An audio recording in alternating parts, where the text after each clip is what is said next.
Oke pemirsa, kita lanjut lagi bincang-bincangnya bersama komunitas MK.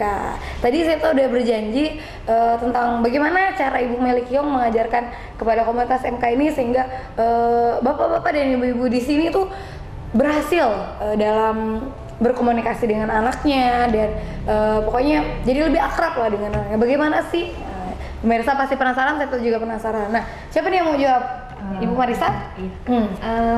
Itu kalau kita masuk jadi member MK, nah kita add pinnya Ibu Meli. Nah dari Ibu Meli itu berbagi materi itu lewat sosial media, BBM atau WhatsApp. Nah jadi setiap hari Senin sampai Jumat di pagi hari dia ada sharing namanya Teh Ilmu. Teh ilmu ini tentang bagaimana menjadi orang tua, menghadapi anak seperti apa solusi, apa aja bisa dia angkat jadi materi. Dan kadang walaupun sederhana bagi kita ternyata begini. Contoh misalnya ada satu ibu mungkin dari tempat lain nanya, Bu Meli, anak saya, suami saya itu overprotective banget tuh sama anak gitu kan. Nanti Bu Meli, overprotectivenya bagaimana? Begini-begini katanya. Nah habis itu Bu Meli bicara tuh sama suaminya gini, Bapak katanya overprotective ya gitu. Enggak, istri saya aja yang parno gitu kan. Nah habis itu kan misalnya tanya, gini deh, menurut Bapak lilin itu panas enggak? Panas ya, iya. Tapi sekarang anak bapak nggak tahu lilin itu panas. Kenapa? Karena sebelum anak itu sampai ke lilin, kita sudah tarik. Jangan nak panas, tarik dia. Jangan nak panas. Padahal sebenarnya dia harus tahu. Mungkin boleh aja dia dekat, tapi jangan sampai terbakar. Oh ternyata ini loh hawa panas. Bisa menghangatkan. Ini loh panas gitu kan. Jadi anak sudah tahu bahwa lilin itu bahaya, lilin itu panas, belajar. Nah nanti itu Bu Meli akan sharing sama kita semua bahwa ada cerita begini. Nah kita sharing di situ. Jadi kita yang lain baca, oh iya bener. Siapa tahu dia mengalami juga. Nanti mungkin ada misalnya saya sharing nanti dia bagi, tapi dia nggak akan bilang siapa misalnya, tapi kejadiannya. Jadi semua yang Ibu Meli sharing itu praktek. Iya. Yang benar-benar terjadi. Tapi anonim ya. Jadi praktek dan semua buku-buku dia juga hasil proses-proses yang sudah dia lalui. Jadi itu semua prakteknya. Nanti di malam kita dapat lagi. Malam hari Senin sampai Kamis itu ada yang disebut dengan teh bijak. Teh bijak itu bijak nggak kita jadi majikan gitu kan.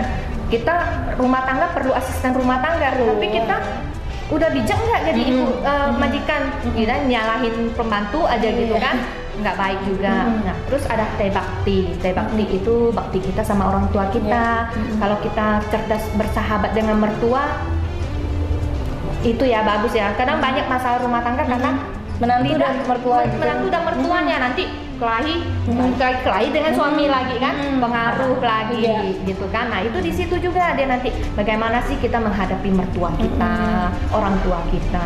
Terus nanti ada teh remaja. Jadi untuk anak-anaknya sudah remaja. Jadi yang pagi itu lebih cenderung ke anak yang mungkin masih kecil ya, TK, SD, balita dan sebagainya. Yang sudah remaja itu penanganannya kan beda, kan sudah beda itu. Jadi disebut dengan teh remaja. Nah kemudian ada teh cinta, teh cinta. Nah dalam rumah tangga itu kalau hubungan suami istri nggak sehat, nggak harmonis, efeknya ke anak. Berdampak semuanya. Nah, nanti saling itu. Ini laki-laki memang egois. Bagaimana perempuan diajarin bersabar. Jadi itu semua. Nah jadi itulah setiap hari kita dapat ada aja materi dari Bu Meli, kita belajar di situ. Udah ada poin-poinnya sendiri Selain itu kan ada buku karangan dia tuh. Nah, kayak gini kan di depan kita jadi kita kan bisa baca-baca, belajar gitu. Jadi pengetahuannya tentang menata keluarga tuh lebih dalam lagi gitu ya. Iya. Nggak hanya tentang broadcast tadi, tapi dengan buku-buku yang sudah dikarang juga ada gitu. Nah, MK ini sasarannya ke siapa sih Bu? Kalau boleh tahu, apakah hanya untuk orang tua yang super sibuk sehingga tidak memperdulikan anaknya, atau orang tua yang kadang-kadang selalu di rumah gitu? Nah, itu seperti apa? Kalau untuk sasaran anggota kita nggak pernah bilang hanya ditujukan yang ini jadi anggota ini.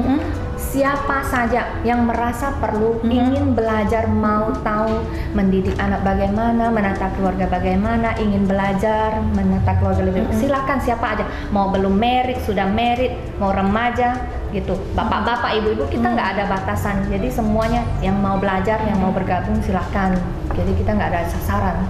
Ya intinya tuh yang peduli keluarga, yang sayang sama keluarga dan ingin keluarganya jauh lebih baik dari hari ini misalnya. Iya betul. Iya, tadi kan sasaran anggota. Nah, apa sih yang didapatkan ketika kita menjadi anggota dari komunitas MK selain dari broadcastnya, terus apa keuntungan dalam menata keluarga itu apa lagi? Waktu kita daftar MK itu kan kita bayar uang pendaftaran 100.000. 100.000. Dari 100.000 aja kita udah langsung sosial loh. Itu disumbangkan lagi? Iya. Kemana tuh? Dari 100.000, 70.000 kita itu untuk pengganti uang buku khusus untuk member tidak diperjualbelikan. Lalu kemudian kaos seperti ini. Nah, 30.000 itu kita sisihkan ke 3 center. Impian kita mendirikan 3 center. Center tuna netra, Center Down Syndrome, dan Center Tunarunggu. 3 center ini kita sudah ada kerjasama sama 3 yayasan ini. Nanti kalau seandainya dana kita cukup, kita akan dirikan center. Jadi tidak hanya kita belajar, tapi kita juga bersosial, mengajarkan ya saling berbagi seperti itu. Berarti kalau kita jadi anggotanya, kita dapat buku yang tentang mindful parenting ala Melikiong. Berarti untuk mengisi uang juga kan, jadi bisa langsung dipraktekkan ya? Iya, langsung membaca. Jadi member baru itu dia udah langsung bisa dapat buku, dia udah belajar mindful parenting itu seperti apa. Nah, di depan kita kan banyak buku-buku nih. Ini apakah diperjualbelikan ataukah ini hanya dibagikan khusus hanya untuk anggota MK? Oh enggak, kalau yang ini 6 buku ini memang khusus karangan Ibu Melikiong yang diperjualbelikan. Nah, cuman kadang kalau kita ada event memang kita ada buka stand khusus ini buku-buku Ibu Melikiong. Mereka yang ingin belajar lebih, baca dan sebagainya. Dan kalau kita jual buku biasanya ya selalu 2 topik ini yang paling ini dipilih orang ya. Yang paling best seller kreatif, ada 2 nih. Cara kreatif mendidik anak ala Melikiong dan cerdas bersahabat dengan mertua ala Melikiong. Jadi kita bisa lihat ya, problem rumah tangga ternyata memang lebih banyak diminati. Lebih diminati di sini. Karena ini terjadi sehari-hari ya, Bu ya. Jadi hal-hal kecil seperti ini penting sekali gitu, sehingga membuat yang tadinya biasa kan, tadi benar kata Abang bilang, hal kecil pun bisa jadi besar gitu kalau kita nggak peduli gitu. Tapi dengan buku ini, 2 buku ini pemirsa, kita bisa tahu, kita bisa menyikapi apa-apa yang harusnya nggak boleh yang selama ini kita lakukan gitu kan. Kita di situ ada yang kecil itu buku saku. Seperti ini. Itu buku saku, ini isinya teh bakti. Buku saku ini kita buat untuk perayaan ulang tahun MK yang ke-1 bulan Mei kemarin. Kita cetak, kita bagikan gratis 24 teh bakti. Teh bakti ini kan hanya bisa didapatkan oleh member. Jadi member yang orang yang sudah jadi member baru dapat, tapi kita khusus cetak buku saku, kita bagikan gratis. Dan saya tuh sudah punya loh pemirsa buku MK 24 teh bakti untukmu orang tuaku. Jadi pemirsa kapan mau punya buku ini? Oke pemirsa, itu dia perbincangan Septa. Jangan kemana-mana, tetap stay di Darussolek, wanita punya cerita.